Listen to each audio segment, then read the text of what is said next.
Now I am delighted to invite you, to introduce, I should say, you to our host for the morning. Corin Dan is an award-leading political journalist who, having started his career as a sports journalist, now has 20 years of experience and is RNZ's political and economic correspondent. We hear him over the airwaves every weekday morning on Morning Report, and he is a dab hand at teasing answers out of interviewees and keeping those heated debates on track. So we will be in very safe hands today. Welcome to Generations, Corin Dan.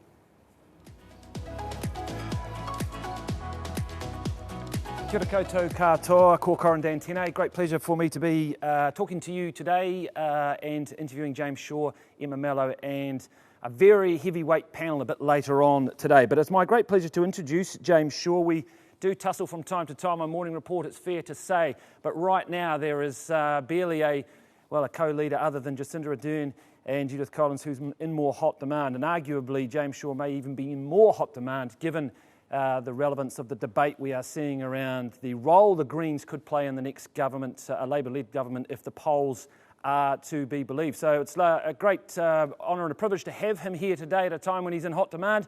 I'd like to welcome him to the stage now, James Shaw.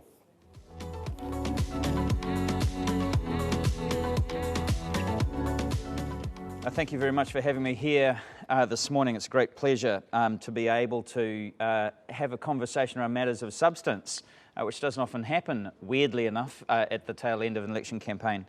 Corin, I actually hadn't realised you'd started as a sports reporter. I actually think there's probably quite a lot in common between sports reporting and political reporting, so I imagine it was a smooth transition. So this morning, what I'd like to focus on is less on the kind of vagaries of the current election campaign, which of course winds up in a couple of days, and more on the field of finance and in particular climate finance or climate change and the world of finance. So there are three things that I'd like to cover off during the course of my few minutes before Corin drills me about other matters.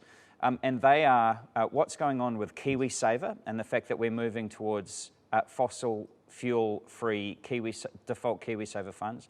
Second of all is the recent announcements by the ACC fund to start to decarbonise their fund. And the third is a recent government announcement that we made about intending to move towards climate-related financial disclosures for large funds and for listed companies in Aotearoa, New Zealand. So the first one, which is around the default KiwiSaver funds, is an announcement that we made, not to much fanfare, but every 7 years, KiwiSaver funds need to be renewed in terms of whether or not they can stay as default funds and be the repository for people's savings on an automatic basis. And those have to come up for renewal. And so over the course of the last year or so, we've been discussing whether the criteria for being a default fund should include some measures around sustainability and in particular in relation to climate change.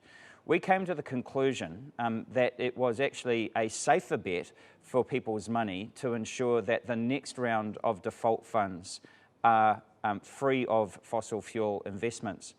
If you actually look at fossil fuel investments around the world, they are actually one of the worst performing categories in terms of return on investment. And that is because fund managers around the world are starting to price in climate-related risk.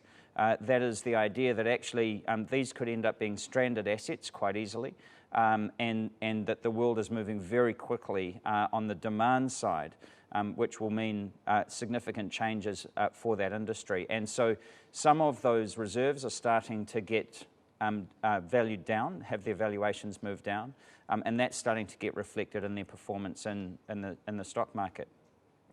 Of course, the second component of this is that, as we know, the world is becoming more and more concerned about the impact of climate change, and in New Zealand, there is huge public support for stronger action on climate change than we have taken over the course of the last several years. And one of the things that people are telling us is that they want to make sure that their retirement savings aren't fueling climate change. And of course, as we know, most people don't switch out of the default funds that they get put into. Something like 70 to 75% of all people who have got a KiwiSaver account are in the same default fund that they were put into in the first place. So what that means is that you essentially have state-sponsored support of those default funds, even though the funds are obviously private. The fact that they are default funds gives them a significant competitive edge over the rest of the market because people don't switch out of them in great quantities once they're in them. Therefore, we felt that we needed to be consistent with the law that we had recently passed in the form of the Zero Carbon Act to reduce New Zealand's greenhouse gas emissions, and in particular our carbon dioxide emissions, down to net zero by 2050, and to say actually the government should not be sponsoring investments in the fossil fuel industry, because that would be inconsistent with our commitments under the law that we had just passed. And so what we've done is we've said that the next round of default funds that will start, I think, early next year should be free of fossil fuels. So that's kind of on that side. Consistent with that, ACC recently announced that they would also start to manage down their investments in the fossil fuel industry over the course of the coming years as well.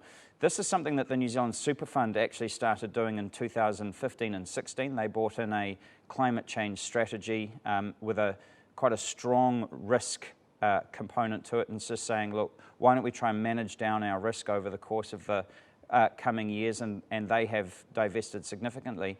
ACC had held out for some time and hadn't, I guess, followed course, but recently, again, in line with the Zero Carbon Act, their board made a decision that they would also need to have a strategy for managing down their assets, both on the basis of risk, but also to say, well, actually, given that we know that we've got to stay within 1.5 degrees of global warming over the course of the coming decades, it would be inconsistent to maintain high levels of fossil fuel investments. So they are also managing down their investments in that as well. That's terrific news, because what it means is that the two biggest state-owned funds, the Super Fund and the ACC Fund, which are colossal players in the marketplace, are now moving down that track consistently, which is really good.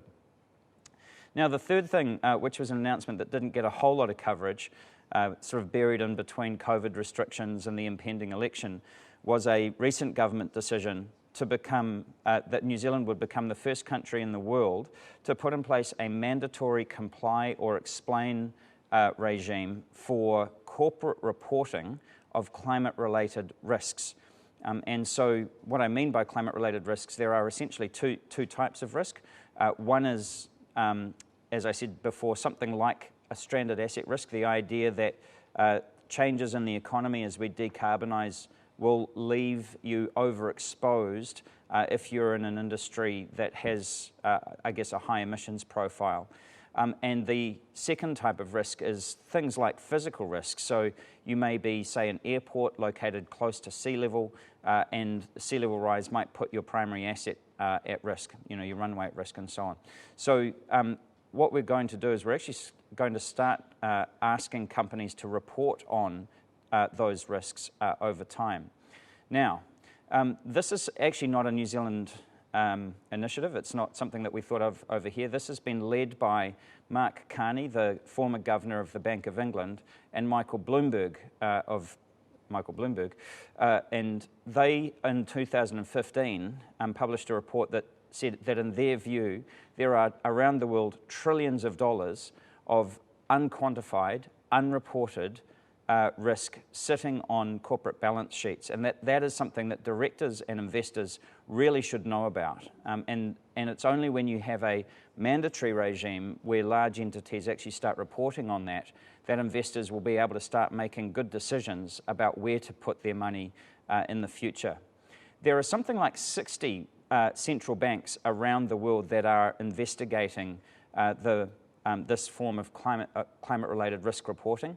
We are the first country to move, but there are a number of other countries in Australia, Canada, the United Kingdom, the European Union, and France and others who are saying, well, they are starting to look at various versions of how we do this. So we might be the first to move in terms of having a mandatory reporting regime in Aotearoa, but we certainly won't be the only ones.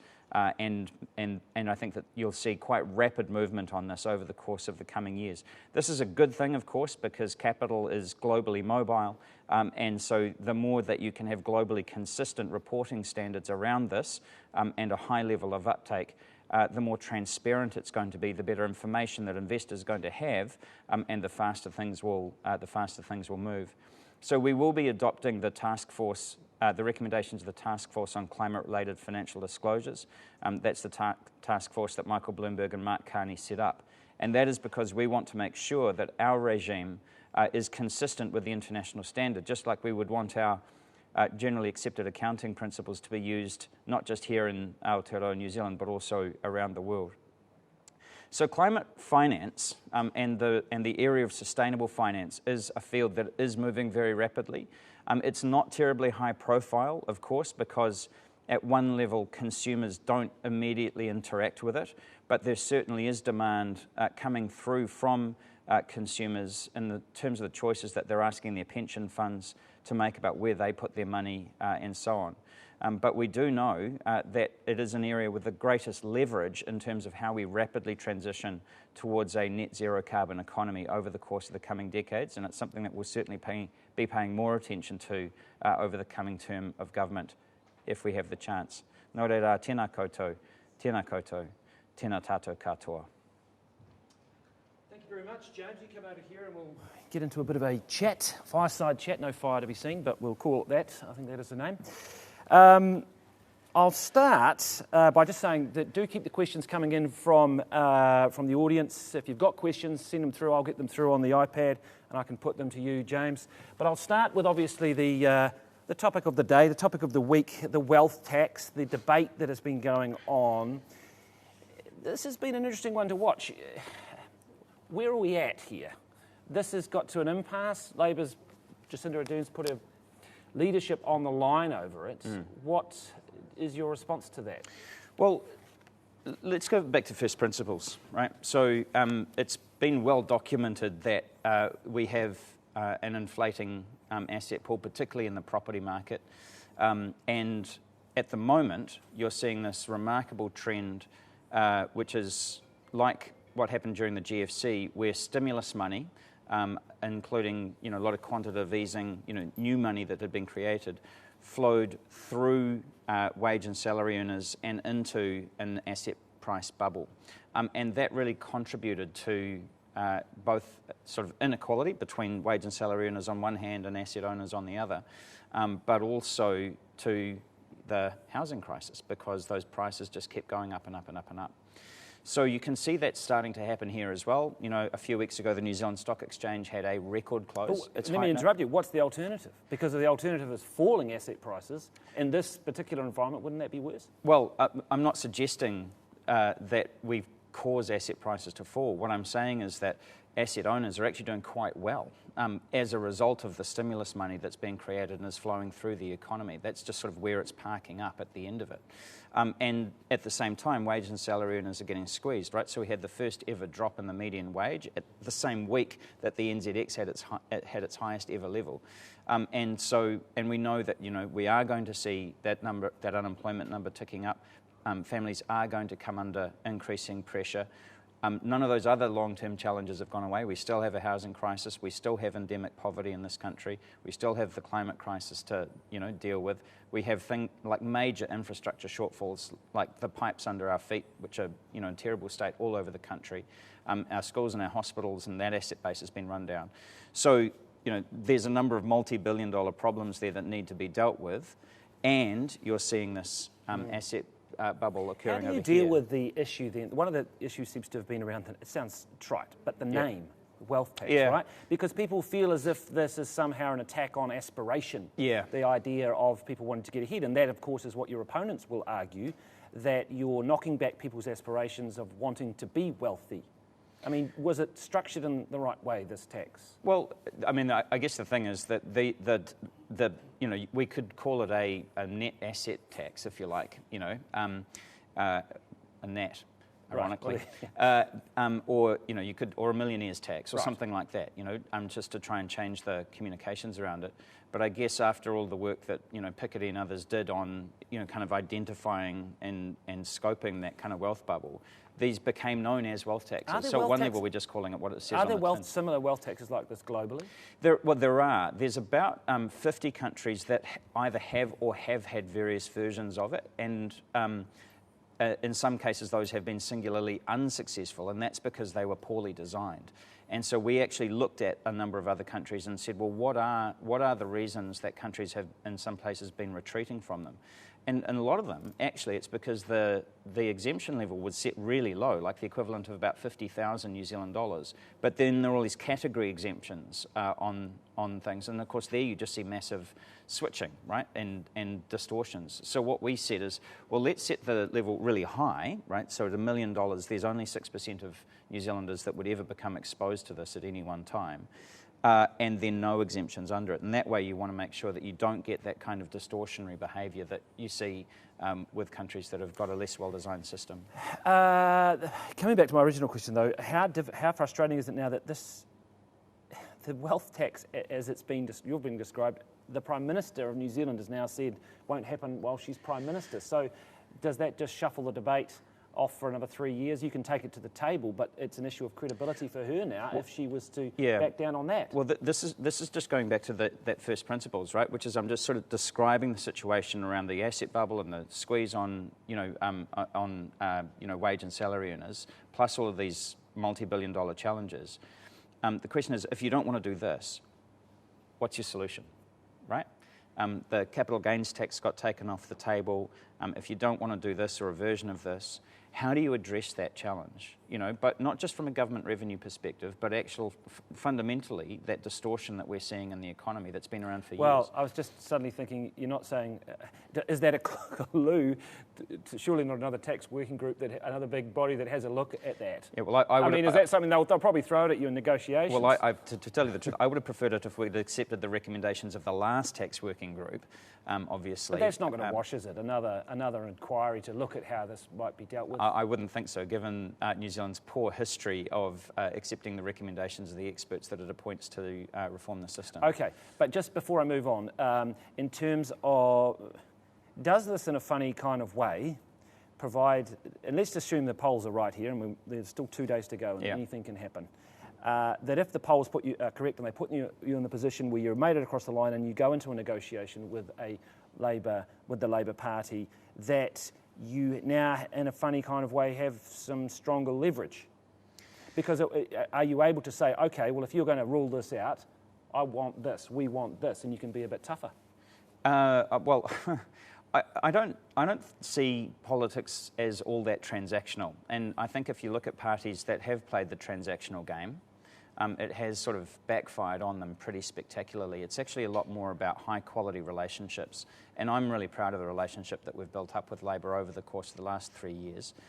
If you look at the constellation of parties that made up the government, I would say we were the kind of stable and supportive party. And at the same time, we got some huge runs on the board in terms of the program that we were elected to advance. Do those relationships go back the other way? Because the reason I make this point is that history has shown that sometimes Labour hasn't always been that kind to the Greens when it comes to taking them into government or not. Well, I mean, let's see what the election result is, first of all. And I would say, I mean, again, this is where I think actually having those high-quality relationships does make a difference, because if they trust us to do a good job as ministers, as part of their government, if they do see that, we'll add significantly to the majority that we have in Parliament and our ability to control the select committees and, all of that kind of thing. And you've got to think about 2023, like if we want to be around for that and to be a support partner in 2023. And given the fact that we've got a very good relationship with them and have worked very well as part of the government over the last 3 years, why wouldn't you? Okay, let's look at some of what might be some of your other top priorities. I know you've talked about oceans, you've talked about the sustainable farming, but I wonder if you could give the viewers a sense of where you would go on climate change, the next steps past the carbon zero legislation. in particular the Climate Commission, whether that could be beefed up? What would you do if you have the ability to do it? Great. So over the course of the last term, we were really focusing on the high-level frameworks, the legislative framework, and the institutions like the Climate Change Commission. So that and reforming the emissions trading scheme, and so on. So that's the kind of economy-wide type institutions and signals that we needed to send. The advice that we've had, in particular from the UK, who brought their emissions down quite steeply, whilst also simultaneously growing their economy, is that those things are good, and making sure that you have a good price signal on emissions is important, but it tends to change behaviour at the margin.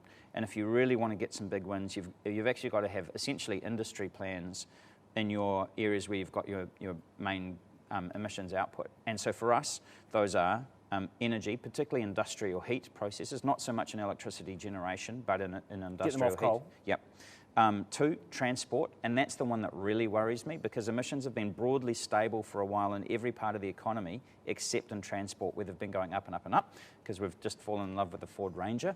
And so we've got to do something about transport emissions. And then the third area, of course, is in agriculture, which I know everybody talks about, and there's a lot of attention on there, but it is actually only one of those 3. And so we've got to pay attention to all 3 of those if we're going to start bringing down emissions. So transport, what could people expect? More EVs, more trains, more cycling, more walking? All of the above. All of the above. So there's kind of 2 things that you need to do in transport very broadly if you want to bring down emissions.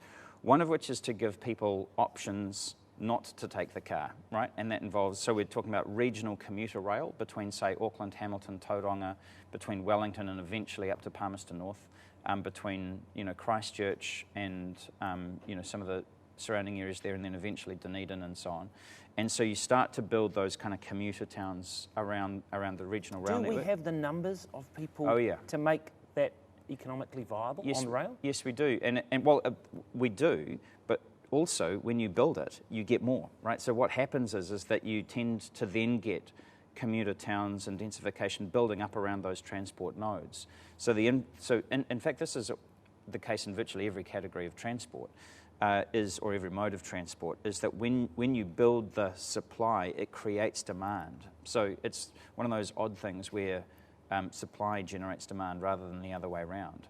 And so you will see, particularly with mass transit systems like inner city light rail or the regional commuter rail, you do get densification building up around those railway stations.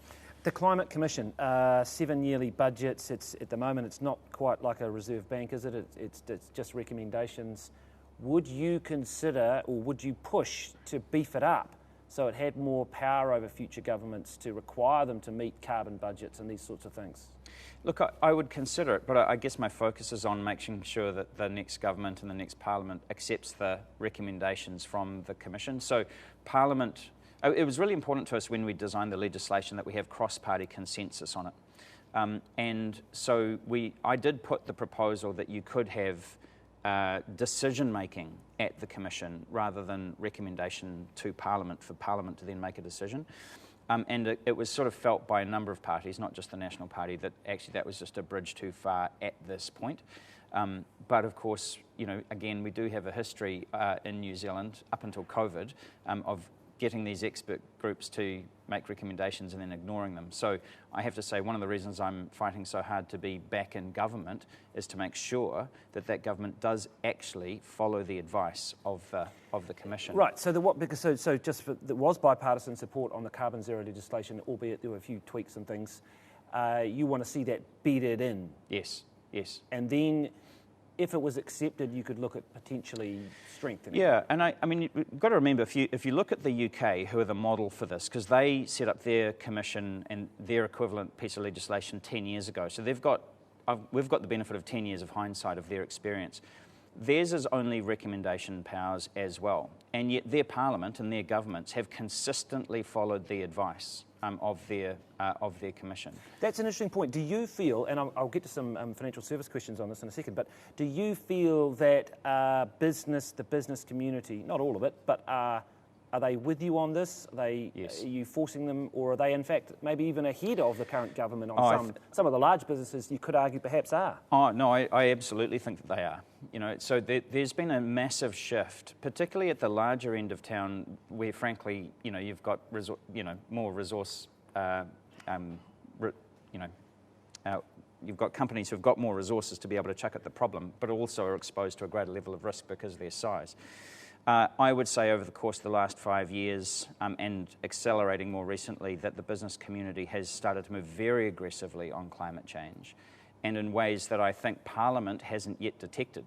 And so many of the business leaders that I've interacted with over the course of the last several years. And why is that? Are they, obviously, maybe because they see it as the right thing to do, but is it also, are they recognising the brand significance of it, just the fact that you can't operate in a global economy unless you've got some credibility? Well, I think there's probably 3 reasons, and I don't really care why someone's motivated the way they are, as long as they get motivated. But I think in some cases you've got business leaders who are genuinely, personally, morally committed to ensuring that their company and the private sector make this shift.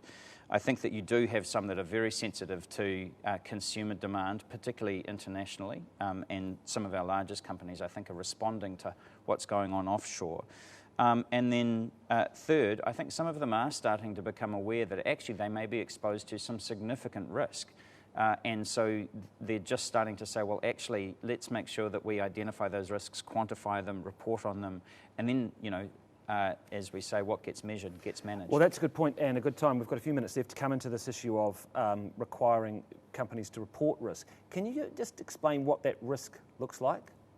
Well, there's 2 types of risk, broadly speaking. The framework is quite broad because it does allow companies to interpret it according to what they perceive as the risk, which is kind of the point. But broadly speaking, there's what I would describe as a kind of a stranded asset style risk. So let's say, the obvious one is that if you're an oil and gas company and your valuation on the stock market is based on the full value of the reserve that you have under the ground, on the assumption that you are going to be able to extract and sell all of that. Now, there may be a point before you are able to do that where actually the world says, we're not actually going to do that. And we know that we already know scientifically we cannot burn 80% of known reserves if we're going to stay within that 1.5 degree threshold. So therefore, if your valuation depends on an asset that you're not going to be able to use, or you may well not be able to use, then all of a sudden it's not worth as much as it used to be. So directors will have to notify that risk. Yes, What's that's the consequences if they don't? The consequence is that they're going to start having a access to capital problem, right? So this is the reason. This is why when we said should we go to a mandatory reporting regime, we had overwhelming support from the business community that yes, it should be, and that's because I can report on my risks, but if you don't report on your risks, then investor A over here could conceivably put their money into your business rather than into my business, and so I get punished for doing the right thing, and you don't. And so the idea is that if we both have to report on it, then that investor will have better information. And this is for companies big companies, isn't it? Yes, we're talking $1 billion. Yeah, so the idea is it's sort of large asset holders above $1 billion, which in New Zealand, not that many. Would you go? I think it was Matt Winneray from the Super Fund might have been quoted somewhere saying he thought it should be extended further to smaller companies. Yeah, so we considered having a wider net, but you've got to remember, virtually no one in this country is doing this yet. We don't even have a regime in place right now. So the XRB, the External Reporting Board, have got the job over the course of the coming year to develop a set of standards around this. And working with companies that are leading the way who have got some experience in it. But what it means is that there's something like 220 companies, 270 companies or something, excuse me, who will need to report. They need people in-house who are going to understand the framework, who are going to start reporting and all that kind of thing. And so what we're saying is let's cover off the areas of greatest risk first, the largest companies, and get those over the line. And then you could make an evaluation a few years down the track and say, well, does it need to be expanded? But you've got to build capability in the country first, and currently we don't have much. Questions that have come in, one in particular just asking, what do you want to see from the financial services industry to improve their performance? Is there something you would like to see from them? Well, I mean, it is actually the financial services industry, I think, that in many ways is leading the way because it understands risk and capital allocation issues, and that's exactly what we're doing. I would say that there's, on that question of capability, if I was in the industry over the course of the next 12 to 24 months, that's what I would be looking at acquiring, is that, people who are going to be able to start to, investigate and start to do this reporting and so on. But also, Adrian Orr has sort of made no secret of the fact that he thinks that this presents a systemic risk to the whole economy, and therefore it's something he's going to be paying attention to. And obviously, Adrian and the sector have... James, our time is up, but I'm just going to ask you very quickly because Emma Mello is here and she's coming on next. How do you see Auckland Central playing out? Look, it's going to be really interesting. Obviously, in percentage terms, there's a bit of a gap between the candidates, but it is a very fluid race. And in actual numbers, we think that there may only be 1,500 or so votes in it. And so it'll be interesting to see if which way those 1,500 people go. A nail biter on the night, perhaps. That's Thank right. you very much, James Shaw. Much appreciated. Thank you. Thank you, James Shaw. It's fantastic to hear your thoughts, and we're especially grateful to you for taking the time to join us in what is a very busy election week. I was particularly interested in the prospect of the rail commuter, having driven up from Tauranga yesterday, which dealing with the traffic was quite challenging. Give us a few years. Great.